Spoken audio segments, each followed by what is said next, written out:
எல்லாருக்கும் வணக்கம். நான் உங்கள் ஆர்ஜி ஸ்மைலி பேசிகிட்ருக்கேன். Welcome to R G smiley talks. இன்றைக்கி வந்து பார்த்திங்கன்னா சின்னதாக புலம்புறதுக்காக வந்திருக்கேன். உடனே ஆஃப் பண்ணிட்டு போயிடாதீங்க, பொறுமையாக கேளுங்க. இது ஒரு வேளை நீங்கள் வந்து 10 வருஷத்துக்கு அப்புறம் கூட இந்த ஆடியோ நீங்கள் கேட்கலாம். அதனால் பொறுமையாக கேளுங்க. ஆக்சுவலாக வந்து பார்த்திங்கன்னா எங்கள் அம்மாக்கிட்ட கேட்டேன்.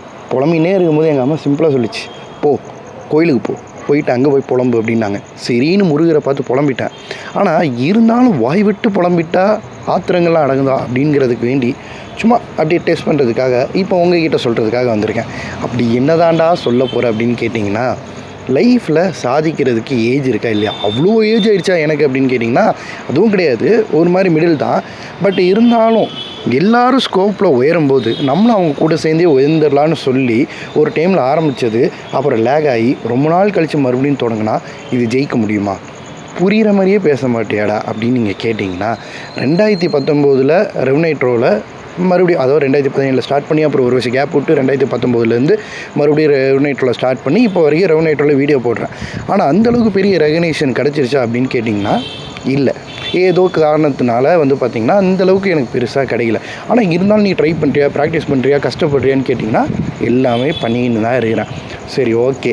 2020 கலாம் 2020 சேனல் வந்து ஃப்ரெண்ட்ஸ் கூட சேர்ந்து ஆரம்பித்தேன். அதுக்கப்புறம் ஏதோ சில காரணத்தினால அப்படி இப்படின்னு சொல்லிட்டு கொரோனா முடிஞ்சு அப்படியே போய் லேக் ஆகிடுச்சு. ஆனால் இப்போது ஒரு 5 வருஷத்துக்கு அப்புறம் 2025 மறுபடியும் ஸ்டார்ட் பண்ணுறேன். இன்றைக்கி நான் ஸ்டார்ட் பண்ணி இன்றைக்கி நான் ஜெயிக்க முடியுமா? என் மூஞ்சியை தனியாக ரெகனைஸ் பண்ண முடியுமா? இல்லை கூட்டத்திலே ஒரு ஆளாக இருக்கிற மாதிரி இருக்குமா? எனக்கு ஒரே குழப்பம், வெக்கம் எல்லாமே வந்துச்சு. ஆனால் இன்றைக்கி யோசித்து பார்த்தா புதுசாக நிறைய பேர் வராங்க, நிறைய ட்ரை பண்ணுறாங்க. பட் அந்த முயற்சி அவங்க கடைசி வரைக்கும் ட்ரை பண்ணுறாங்களா, சாதிக்கிறாங்களா, ஒரு லெவலுக்கு மேலே விட்டுறாங்களான்னு பார்த்திங்கன்னா விட்டுறாங்க. பட் நான் வந்து அதில் ஒரே ஒரு சின்ன டிஃப்ரென்ஸு, விட்டாலும் மறுபடியும் ஸ்டார்ட் பண்ணுறேன், வேறு எங்கேயோ ஒரு இடத்துல ட்ரை பண்ணிட்டே இருக்கேன். ஆனால் இது வரைக்கும் வந்து பார்த்திங்கன்னா நான் சொன்ன மாதிரி ரெவனைட்ரோவில் இவ்வளோ நாள் ட்ரை பண்ணுற ரெகனேஷன் கிடைக்கல.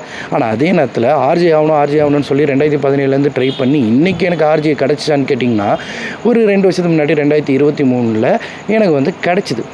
ஆகஸ்ட்டில் ஜாயின் பண்ணேன். அப்புறம் 6 மாதம் இருந்தேன். அப்புறம் பெருசாக ஒர்க் அவுட் ஆகலன்னு சொல்லிட்டு அனுப்பிவிட்டாங்க. பிப்ரவரியில் வெளில வந்துட்டேன்.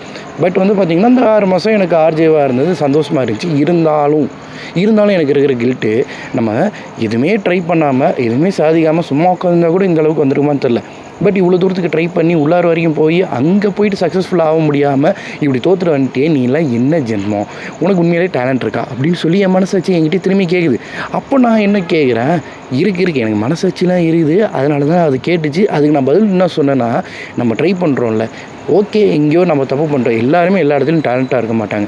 என்னால் அங்கே டேலண்ட்டை ப்ரூவ் பண்ண முடியல. பட் இன்னொரு இடத்துல ஏதாச்சும் ஒன்று கிடைக்கும்போது என்னால் ப்ரூவ் பண்ண முடியும், நான் நம்புகிறேன் அப்படின்னு சொல்லி என்னை நானே சமாதானப்படுத்திக்கிட்டேன். இருந்தாலும் எனக்கு என்ன கவலைனா, நம்மளால் முடியுமா? எந்த ஏஜில் இருந்தாலும். இப்போ எனக்கு ஒரு ஏஜ் இருக்குது, இந்த ஏஜ்லேருந்து நான் ட்ரை பண்ணால் கூட முடியுமா அப்படின்னு கேட்டு யோசிக்கும்போது முடியும். நம்ம லைஃப்லேயே நமக்கு எக்ஸாம்பிளாக நிறைய பேர் வந்து பார்த்திங்கன்னா இந்த மாதிரி இருந்திருக்காங்க. ஸோ இது நடக்குமா, இது முடியுமா அப்படிங்கிறத தாண்டி நம்ம வந்து சாகிற வரைக்கும் நமக்கு million times trillion times chances இருக்குது அப்படின்னு சொல்லி லூஃபின்னு ஒருத்தர் சொல்லியிருக்காரு. அவர் சொல்லியிருக்காருங்கிற போது நம்ம ஏன் ட்ரை பண்ணக்கூடாது? அவர் இன்றைக்கி வரைக்கும் ட்ரை பண்ணிட்டுருக்காருல்ல, நம்ம ஏன் ட்ரை பண்ணக்கூடாது? அதனால் நான் மறுபடியும் ட்ரை பண்ண போகிறேன். இதில் தோற்றாலும் சரி, ஜெயித்தாலும் சரி, எனக்கு என்ன ஆனாலும் சரி. இது ஏன் இப்படி பேசுகிறேன்னா, இந்த படத்தில் கிளைமேக்ஸ்லாம் வரும்போது அந்த ஹீரோஸ்லாம் இந்த மாதிரி தான் ஒரு மாதிரி உருக்கிற மாதிரி பேசுவாங்க. அதனால் எனக்கு என்ன ஆனாலும் சரி, என்ன நடந்தாலும் சரி, நான் உங்கள் மேலே வச்சுருக்க பாசம் மட்டும் உண்மை. அதனால் நான் கஷ்டப்பட்டு இதில் இறங்க தான் போகிறேன். என்ன நடந்தாலும் இதுக்கப்புறம் என்ன ஆனாலும் எனக்கு பிரச்சனை இல்லைங்க. இந்த மாதிரி பேசி தான் நிறைய பேர் கவுத்துருவாங்க, நம்மளும் அவங்ககிட்ட கவுந்துருவோம். அந்த மாதிரி நீங்கள் என்கிட்ட கவுந்துருங்கன்னு நான் சொல்ல வரல, எனக்குள்ளே இருக்கிற தாட்ஸை நான் சொன்னேங்க.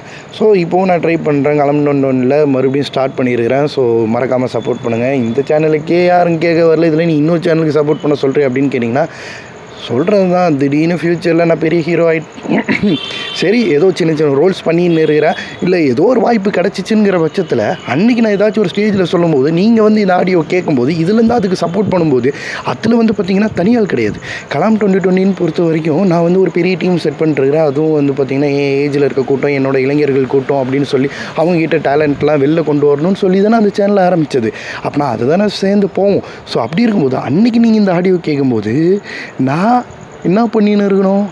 இதை ப்ரொமோட் பண்ணும்போது நீங்கள் என்ன பண்ணுவீங்க, இதுலேருந்து அவனுங்களை போய் பார்ப்பீங்க. அப்படின்னா அவங்களுக்கும் அது ஒரு க்ரோத் தானே. அவங்க என்னோட பெரிய ஆளாகி எனக்கு அது ப்ரொமோஷன் கொடுத்தாலும் எனக்கு சந்தோஷம் தான், எனக்கு பிரச்சனை கிடையாது. ஆனால் ஒரு வேளை இப்படி நடந்துச்சுன்னா எல்லா வகையிலும் நம்ம யோசிக்கணும்ல, எல்லா பாசிபிலிட்டிஸும் பார்க்கணும்ல. நம்ம டாக்டர் ஸ்டேஞ்சு எத்தனையோ பாசிபிலிட்டிஸ் பார்த்து அதில் ஒரு சான்ஸ் நமக்கு வரும்போது நம்ம ஏங்க பார்க்கக்கூடாது? அதனால் நம்ம பார்ப்போம், இதை ட்ரை பண்ணுவோம், இது கிடைக்குமா, நடக்குமா, நடக்காதா அப்படின்னு சொல்லிட்டு ஒரு குழப்பம் இருந்துச்சு.